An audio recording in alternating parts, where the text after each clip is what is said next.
자, 지금부터 생생부동산 클리닉으로 부동산 가이드의 첫 번째 문을 열도록 하겠습니다. R&D 하우스 김기현 이사와 함께하겠습니다. 어서 오세요. 네, 안녕하세요. 네, 반갑습니다. 자, 오늘도 방송 보시면서 궁금한 점을 해결하기 위해서 저희가 문자와 전화 열어놓고 있겠습니다. 전화 이용하실 분들은 0220776356번 이용하실 수 있고요. 문자 활용하실 분들은 013-3366-8290번 열어놓고 있겠습니다. 자, 김기현 이사와 함께 제가 예고해드린 것처럼 상가 투자할 때 유의해야 될 점, 그리고 장단점 이런 것들을 오늘 그 세 번째 시간으로 마지막 시간으로 준비하셨죠? 네, 맞습니다. 네. 그 이제 1, 2부에 거쳐서 제가 조금 감질만 나게 설명을 드린 것 같아서 이번에 이제 속 시원하게 끝까지 완주를 하도록 하겠습니다. 자, 상가 투자에서 이제 중요한 부분이 바로 상가 같은 경우는 수익률, 오피스텔과 더불어서 수익률을 기반으로 해야 된다라고 이제 말씀을 드렸는데 투자를 할 때 가장 큰 유의사항을 말씀드리자면 바로 그 수익률에 대한 부분을 꼼꼼히 점검을 하고 그렇게 되면은 어느 지역의 수익률이 많을 것인지 또는 어떤 매물에 어떤 종류의 상가의 종류에 그런 부분들이 유효할 것인지를 꼼꼼히 효율적으로 따져보는 것이 가장 큰 전략이라고 생각하고요. 자, 지금 이제 상가 투자의 장단점에 대해서 살펴보고자 하는데 장점이라고 하면 여기서 이제 가장 중요한 게 수익률이죠. 뭐니 해도 여기 나온 것처럼 우수한 수익률이라고 볼 수 있는데 현재 그 상가 같은 경우는 보통 이제 뭐 4%, 뭐 5%, 많게 되면 막 그렇게 이제 되는 경우도 있지만 사실 이제 많이 떨어지긴 했어요, 전체적으로. 그리고 그 예전보다는 아무래도 이제 공실에 대한 위험도 있고 그리고 아무래도 이제 도시 개발 사업이라든가 이런 부분이 서울 같은 경우는 또는 신도시라든가 수도권 같은 경우도 많이 이제 개발할 곳이 마땅치 않기 때문에 기존에 있던 곳이 이게 상권이 형성돼 있는 곳이 많죠. 그렇기 때문에 어떤 그 진입 장벽이라든가 이런 것도 좀 높은 편이고 또 이제 공실에 대한 위험도 있지만 사실은 이런 부분들을 어떻게 보면 다 피해 간다면 안정적으로 그러니까 튼튼한 상가 하나가 어떤 인생을 이렇게 편하게 만든다는 그런 말이 있듯이 그런 식으로 이렇게 꼼꼼하게 살펴보시면 분명히 정답은 있다. 그 안에 그런 부분을 말씀드리고 싶고 또 하나 이제 오피스텔과 다르게 상가 같은 경우는 시세 차이까지 동시에 노려볼 수가 있어요. 이게 가장 큰 메리트인데 무슨 말이냐면 뭐 아파트 단지 내 상가든 단지 내 상가 같은 경우는 조금 덜 하긴 하지만 근린 상가라든가 중심 상가 같은 경우엔 사실 이제 상권이 형성되거나 인구 유입이 굉장히 많아지거나 개발 호재가 굉장히 많아질수록 굉장히 그 안에서 처음에 그 가격보다 뭐 20%, 30% 심지어 뭐 100% 이렇게까지 오르는 경우도 있기 때문에 왜 그러냐면 쉽게 얘기해서 이거죠. 1층에 상가를 하나 갖고 있어요. 근데 거기에 계속 되게 잘 돼. 임차인이 들어왔는데 가게가 굉장히 잘 돼요. 그러면 생각을 해보자면 당연히 월세를 올릴 거 아닙니까? 월세를 올리겠죠. 보증금보다는. 그렇게 되면은 그 다음에 이제 들어오게 될 때 권리금 같은 경우는 사실 이제 우리나라만 존재하는 부분이긴 한데 권리금이라는 게 뭐 바닥이라든가 시설에 대한 그런 투자 비용이죠. 그런 것들이 뭐 그런 것들에 가감 없이 여기가 몫이 너무 좋으면 장사가 잘 되면 어느 임차인이 막론하고 들어올 예정이지 않겠습니까? 그런 부분에서 시세 차익도 역시 꾸준하게 내다볼 수 있다. 이런 부분이 장점이다. 그런 반면 이제 단점도 있겠죠. 당연히 공실에 대한 단점이 있어요. 왜 그러냐면 그 예를 들면 1층 제가 이제 샀어요. 1층 같은 경우는 공실이 없긴 하지만 대부분 없긴 하지만 만약에 이게 200만 원짜리예요. 근데 첫 달 200만 원. 그래, 뭐 그럴 수 있어. 둘째 달 200만 원. 400만 원.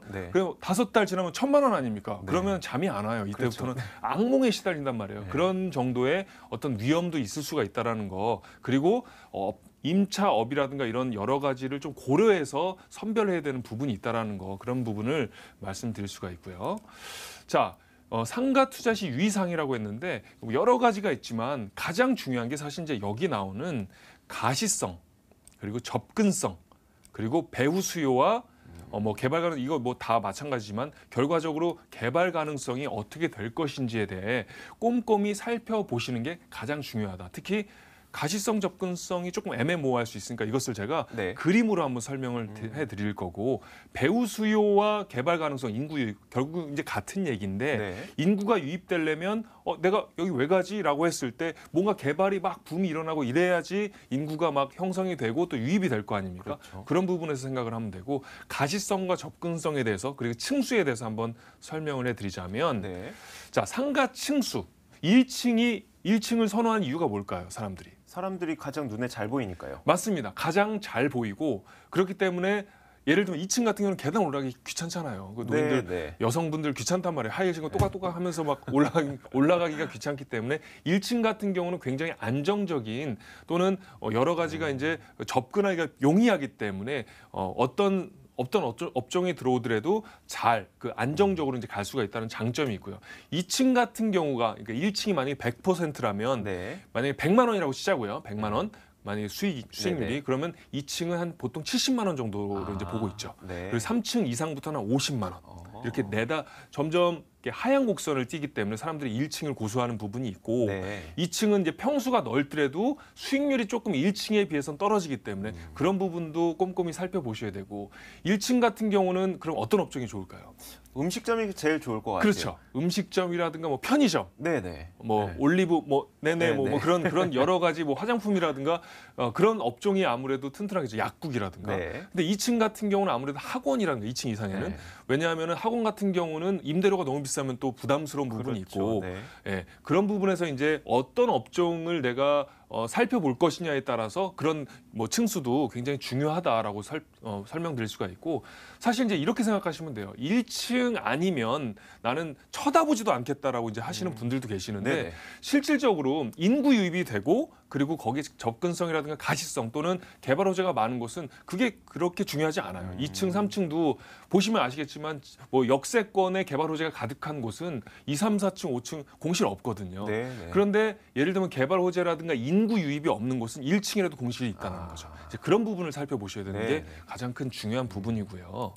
자, 접근성이 조금 어렵게 이제 이해가 될 수 있는데 간단히 얘기하자면 내가 예를 들면 지하철에서 딱 내렸어요. 네. 지하철에서 내리면 어디 가시면 아시겠지만 내렸는데 어디는 되게 뭐 편하게 이렇게 갈 수가 있는 데가 있고 네네. 어떤 데는 눈에 잘 안 가는 데가 있어요. 네. 안 간다는 게 뭐냐면 그쪽은 좀 후미진 곳이라든가 아니면 사람들이 많이 안 가는 곳에 내가 괜히 혼자 산책할 수는 없지 않습니까? 예, 그렇게 이제 생각을 하시면 돼요. 많이 가는 곳이 바로 접근하기도 좋다라는 거죠. 네. 또 하나는 뭐냐면 어떤 데는 이게 막 뭔가 그 가로막혀 있는 곳이 있거나 아니면은 잘 이렇게 조명이라든가 이런 게 잘 눈에 안 비치는 데가 있거나 이런 데도 접근성이 떨어진다고 볼 수가 있고요. 사람들이 또 착각하는 부분 중에 버스 정류장에서 가까우면 접근성이 다 좋다고 생각하는데 좋을 것 같아요. 사실 또 그것만은 아니에요. 왜요? 왜 그러냐면 버스 정류장에서 내렸을 때 네. 사람들은 동선이라는 게 있거든요. 어떤 사람들은 이렇게 많이 가는 데가 있고 이렇게 또 여기는 안 가는 곳에 버스 정류장이라는 지하철만 딱 있어. 네. 근데 사람들이 안 가. 그렇게 되는 경우 임차인이 안 들어설 거 아닙니까? 왜? 네. 뭐야 이게 가게 왜 이렇게 하는데 하면서 네. 계속 망하겠죠. 그런 부분에서 이제 접근성을 고려하시는 게 좋다라는 굉장히 거죠. 복잡하네요. 그렇죠. 복잡해요. 그래서 사실 상가 투자를 할 때는 낮에도 가보고 밤에도 가보고 거기서 계속 살펴보시는 거예요. 뭐 당구 치면서 또 이제 사람들 인구 유입이 어떤지 어떤 식으로 동선이 이루어지는지를 다 적으셔야 된다. 버스에서 내려서 어느 쪽으로 가시던지. 맞습니다. 네네. 버스에서 내려서 또는 지하철에서 내려서 그런 동선들을 꼼꼼히 살펴보시는 게 굉장히 중요하다는 거죠. 악몽을 꾸지 않으려면. 네. 또 하나 이제 가시성이라고 하는 게 지금 이제 화면에서 보시면 아시겠지만 자 가로수길이라고 뭐 정의를 내리자면 네. 여기 이제 나무들이 막 들어서면 간판이 안 보일 거 아니에요. 네. 그러니까 지금 떡집인가 약국인가 애매모호해서 뭐 나무를 이렇게 들춰낼 수도 없고 말이죠. 그런 부분에서 이제 꼼꼼히 살펴보셔야 되고 이렇게 조금 간판이 가려진다거나 아니면 업종이 가려지는 곳은 수익률이 떨어질 수밖에 없다는 거죠. 왜냐하면 수익률을 내기 위해서는 임차인의 입장에서 가장 중요하거든요. 네. 임차인이 잘 되면 당연히 수익률, 월세는 올라가게 됐다는 거죠. 그런 부분을 이제 살펴보시는 게 중요하고 그런 부분에서 이제 상권, 지금 여기 얘기한 상권이 잘 발달되어 있다는 거는 어떻게 보면 유동인구가 많고 또는 접근성이라든가 가시성이 가시성보다는 접근성 또는 유동인구 이런 부분에서 접근성이 굉장히 좋은 곳이 아무래도 상권이 잘 발달되어 있다라고 설명드릴 수가 있고요. 이것을 한번 정리해 보면 자, 유동인구가 많고 접근성이란 말을 계속 하는데 굉장히 우수한 곳이 좋다라는 거죠. 또 버스 정류장이라든가 인접한 대로변 또는 모퉁이 같은 경우는 왜 중요하냐면 자, 중간에 상가가 있어요. 근데 모퉁이에 상가가 있어요. 사람들이 어느 상가에 더 눈에 띌 것 같습니까? 그건 잘 모르겠어요. 자, 그렇죠. 네. 자, 모퉁이 같은 경우는 걸었어요. 오른쪽으로 걸었는데 왼쪽에도 있는 거예요, 상가가. 그러니까 계속 눈에 띄겠죠. 네. 그래서 모퉁이를 선호하는 거예요. 근데 가운데는 은근히 슬쩍 지나가서 이게 지나치는 경우가 있단 네네. 말이죠. 그런 부분에서 모퉁이가 더 선호가 되는 거고 그리고 또 하나는 임차인이 자주 변경되는 상가는 아무래도 잘 장사가 안 된다라고 그렇죠. 이제 이해를 하시면 되는 거고요.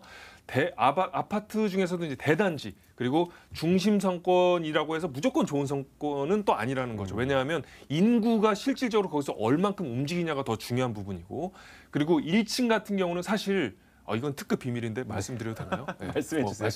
드리겠습니다. 한 10평 정도가 사실 좋아요. 10평에서 왜냐하면 5평, 4평은 업종이 제한적이잖아요. 네네. 네, 업종이 제한적이고 뭐 편의점이라든가 이런 거 외에는 사실 들어오기가 힘든데 10평 정도면 음식점은 조금 뭐 작은 가게라든가 네네. 아니면 약국이라든가 웬만한 것들이 다 가능하다는 거죠. 실평수. 네. 그렇게 보시면 되고 2층 같은 경우는 10평보다 조금 더 큰 게 좋아요. 왜냐하면 학원이라든가 편의점 2층에 있는 거 봤어요? 그러면 안 못 가죠. 봤죠. 그렇죠. 네. 안 가죠. 네. 편의하지 않으니까 안 가는 거죠. 네, 그렇게 이제 이 임차인이 어떤 곳에 조금 선호할까 또는 내가 장기적으로 갖고 있으려면 어떤 것이 유리할까를 꼼꼼히 살펴보셔야지 악몽을 꾸지 않고 좋은 꿈을 꿀 수 있다라는 거. 그러니까요. 그 노후 자금 마련하기 위해서 큰 돈 들여서 상가에 투자했는데 네네. 괜히 임차인이 들어오지 않아서 매달 맞아요. 월세만 나가고 또 이자만 나가고 이런 그 어려운 상황들은 네, 저희가 좀 최대한 피해야 되니까요. 맞습니다. 저희가 3번째 시간까지 3차례 걸쳐서 상가 투자할 때 유의할 점 어떤 것들이 조심해야 되는지 한번 살펴봤습니다. 자, 이렇게 친절한 설명을 해주신 김규현 이사를 직접 만나볼 수 있는 기회도 드리도록 하겠습니다. 무료 세미나 안내해드립니다. 김규현 이사의 무료 세미나 안내입니다. 노후자금, 월세가 연금이다라는 주제로 열리고요. 2월 16일 토요일 오후 1시에 개최됩니다. 참석을 원하시는 분들께서는 반드시 예약을 하셔야 되기 때문에 예약번호 02-2077-6356번으로 전화하시고 예약하신 이후에 참석하시길 바라겠습니다. 자, 역시 월세를 잘 받아야 꼬박꼬박 받아야 되니까 월세를 연금으로 한번 생각해 볼 수가 있을 것 같은데 어떤 이야기 해주실 건가요? 네, 지금 이제 상가 투자를 할 때 수익률이 굉장히 중요하다라는 말씀을 드렸는데 사실 아파트라든가 만약에 다세대를 갖고 있더라도 시세 차익과 더불어서 시세 차익 같은 경우는 사실은 정부의 어떤 부동산 규제라든가 여러 가지 시황에 따라서 움직일 수 있는 부분이니까 사실 그런 시세 차익과 더불어서 안정성도 굉장히 중요한 부분이거든요. 네. 그런 부분에서 이제 수익률을 조금 더 두 마리 토끼를 다 잡는 것이 어떻게 보면 현명한 해안의 지름길이 아닌가라는 말씀을 드리고 싶고요. 반드시 전화를 주시고 그리고 참석해 주시면 감사하겠습니다. 네, 알겠습니다. 자, 이어서 김기현 이사가 준비한 부동산 정보도 있습니다. 어떤 정보일지 화면으로 만나보겠습니다.